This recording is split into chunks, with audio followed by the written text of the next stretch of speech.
Hey Beacon, welcome home to your Bounce Back Blueprint Community podcast, where you are challenged to be, do, and have God's best as you thrive on your journey from setback to success.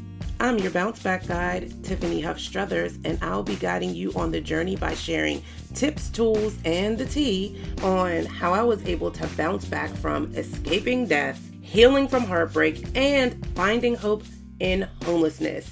And then I wrote an award-winning book all about it.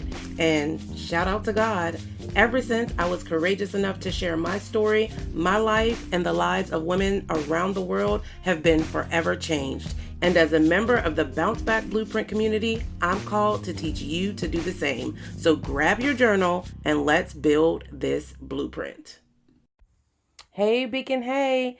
Happy Saturday. This is your Self-Care Saturday edition of the podcast. Today actually is a recording from an Instagram live stream that I did, and I thought it would be awesome to share with you here as well. Even though you won't have the visual, I think you will still be able to grasp the greatness that God put in my spirit to share with you this afternoon. So tune in. And of course, let me know your thoughts. You can leave a review, you can slide up in my DMs, or you can always send me an email. Either way, let me know what you think. Enjoy.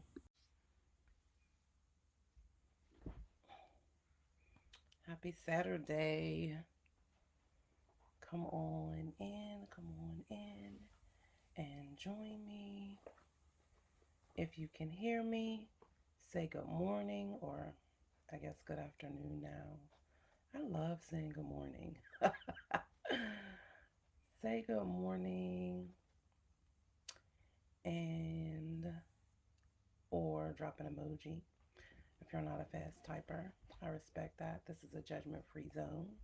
I don't want to be here holding you up on this beautiful September Saturday morning, afternoon long. But I wanted to come on this morning and talk about the self-care struggle.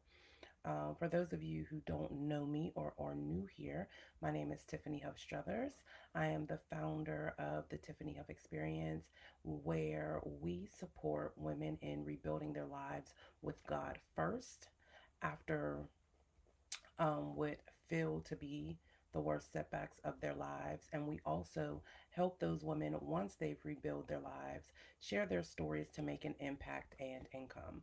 And I wanted to come on this morning on this Self Care Saturday and chat a little bit about the self care struggle.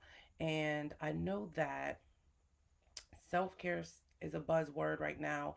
Self care Saturday is a buzzword right now. And I also know from working with my clients that a lot of us struggle with self care. What does it mean? What is it supposed to look like? What is it supposed to be? And why is it that when I do the things that people tell me are self care, I'm not feeling better? Nothing changes for me, right? I do this thing, or I go to this event, or you know, engage in whatever activity people are recommending to me, and I still don't feel recharged. I still don't feel more powerful. I still don't have the confidence and the courage to walk forward in my purpose or do the things that I feel like God is calling me to do. I'm still challenged by where to even begin to start with whatever it is that God has called me to do. I don't have the support, all of these things, right? And so it makes self care become a struggle. And for many people, I also know that it makes self care feel like something that is obsolete or out of your reach, right? And I want to challenge you this afternoon to consider the question, why are you tripping, right? Because a lot of times we trip over, um, self care. We trip over the responsibility to care for ourselves. We get tripped up when we have an opportunity to do something for ourselves because we feel guilty. We're not used to it. And sometimes we trip over what should be expected to be self-care, but when we engage, we still, like I said, don't feel that great. And so I want to share a little bit of a story with you, because I'm a firm believer that in large part the struggle with self-care is a struggle with not knowing who you are which is a struggle with not being connected to your source, not knowing who God created you to be. And if you don't know what you are created to be or what you are created to do, then it's very challenging to nurture who you are at your core, right? So, for example, before I get into the story, just very quickly, if you have an Android phone, you are not going to be able to charge it with an iPhone charger, right? You have to nurture that phone, you have to give it power and life based on what it was created to do and how it was created to perform. And you aren't going to know that if you don't know the source that created that phone. So if you don't know enough about an Android, then you'll spend a lot of time getting frustrated around why this iPhone charger will not work for that Android, right? So the same is true for us as it relates to self care. And I think that even now it's more of a challenge for us to um, be intentional about self care because we're home. A lot of us were quote unquote locked in because of the quarantine and all that's going on in the world. And we have all resolved to next Netflix and chill. And while I'm one who enjoys next Netflix and chilling, sometimes it's not the extent to what it takes for me to be recharged or for me to be as powerful as I can be simply by Netflixing and chilling, right? There are other things that are necessary for Tiffany to be able to operate and maximize the power of her full potential. So I want to share this story with you. I was actually cleaning out the closets again recently because we were doing some work in our bedroom, doing some remodeling because, quarantine, remodeling projects all 2020. And I came across these spikes. Now, these spikes are my son's very first pair of spikes, and they are a youth size. They're like a toddler youth size 10. 10 in kids, right? So I came across these spikes and it reminded me of this story. Now, mind you, these are a 10 in kids, and my son got these when he was either 2 or 3 years old. Right now, my son wears a 15 spike, 15 men's. So it'll take probably 5 of these to make his current shoe. But I came across these spikes and it reminded me of what happened that he ended up getting these spikes. Mind you, like I said, he was 2 or 3 years old. And he did play soccer when he was very young, but that didn't start until either, I think, about 4.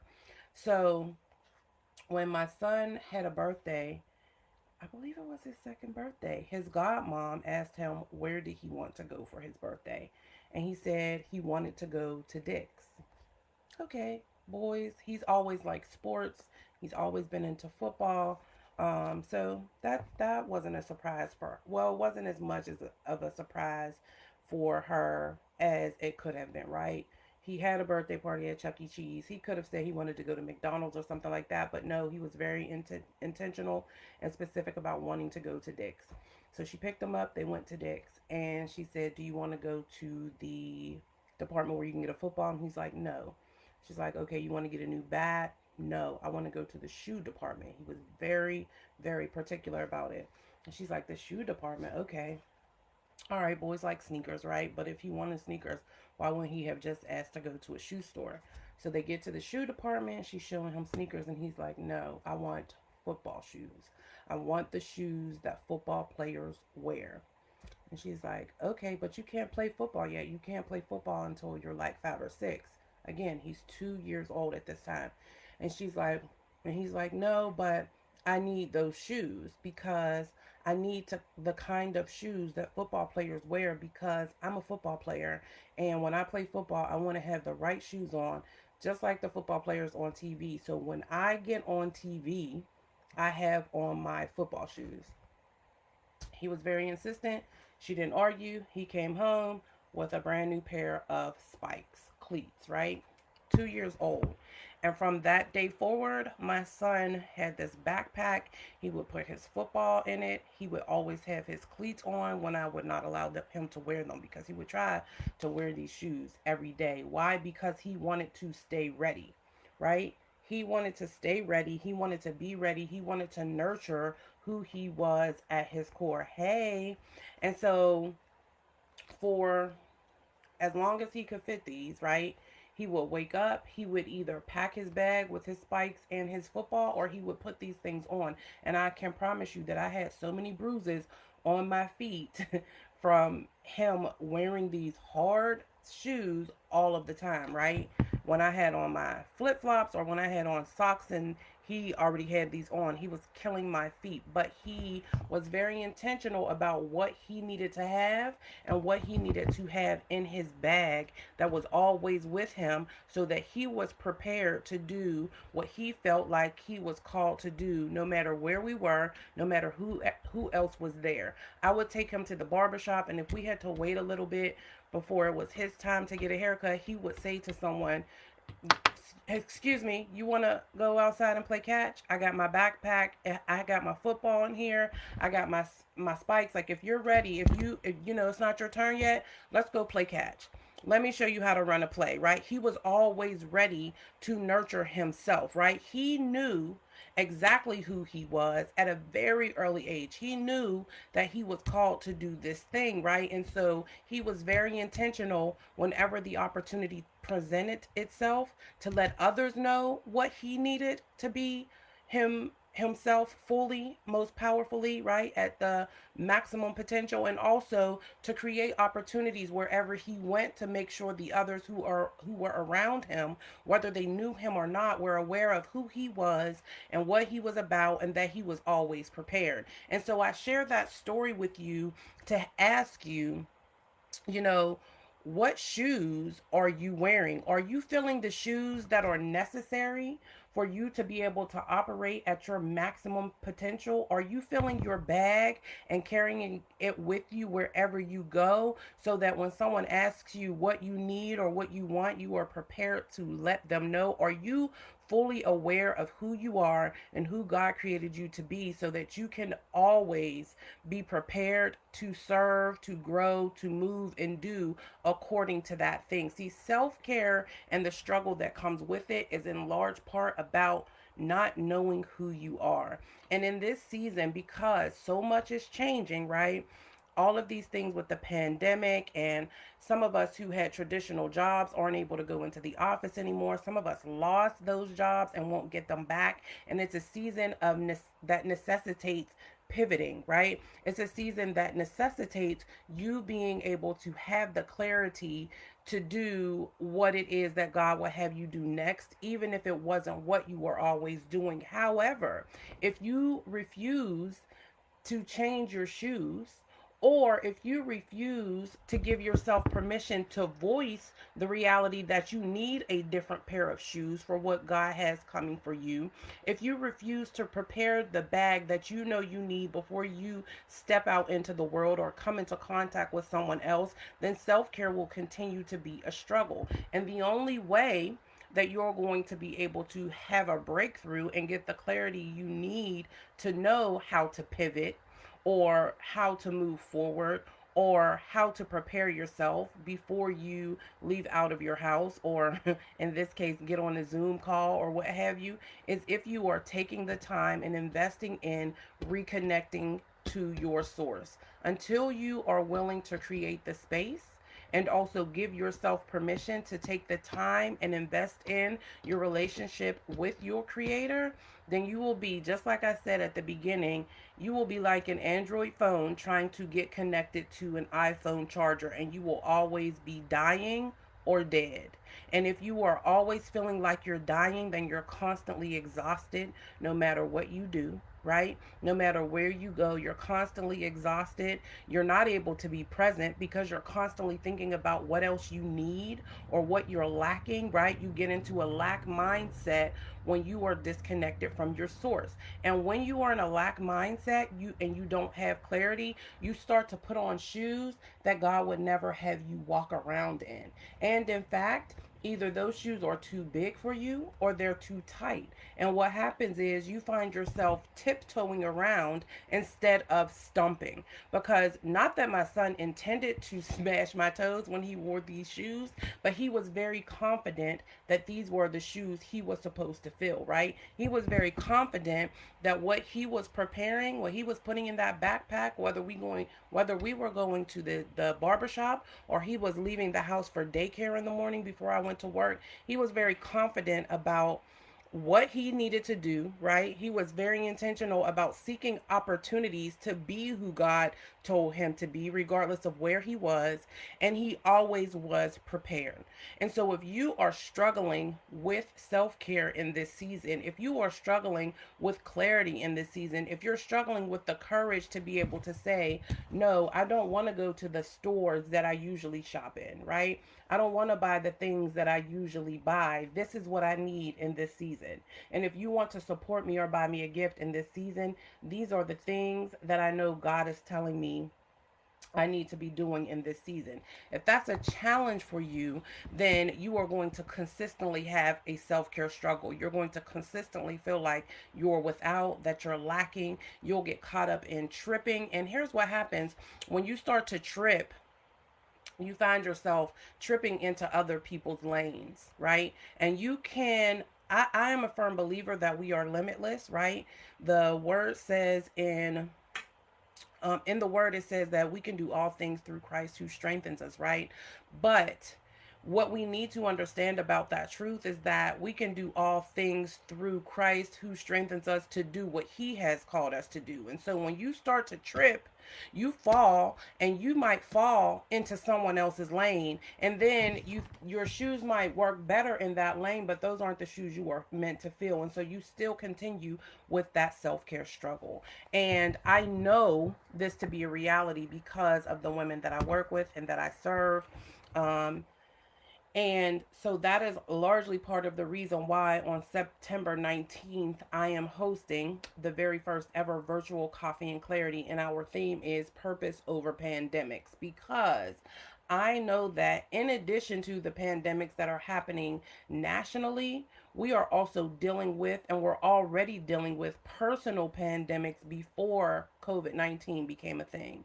And you will continue to have self care struggles. You will continue to be tripping when God has called you to trample, as long as you are struggling with self care, as long as you are struggling to fill the shoes that God called you to fill, as long as you are struggling with how to consistently reconnect with your source. And so, if anything that I said has touched you, if anything that I said resonated with you, if you are challenged, just to know how to care for yourself properly, how to prioritize your purpose, then I strongly encourage, challenge, and invite you to join us on Saturday, September 19th for Coffee and Clarity Purpose Over Pandemics. It is a virtual event, so you can join us from everywhere. Everyone who joins the virtual event will get a breakthrough box in the mail that is going to include some goodies, including but not limited to a personalized mug and also a bounce back brew that you can enjoy during our Coffee and Clarity experience. And so I strongly encourage you to join us. There are still a few spots left. The experience is open to 20 women only. So I look forward to you joining me there. Please tag me in your questions or feedback about this episode on Instagram at the Tiffany Huff. And of course, you can grab your ticket to Coffee and Clarity with the link in the show notes. As always, I am asking you to take a moment or two to leave a review so that some other beacon who is looking for a guide can be blessed by you. And of course, God is not going to play you, but if you are struggling with self-care because you refuse to get reconnected with your source, sis, you are playing yourself. Until next week, be blessed.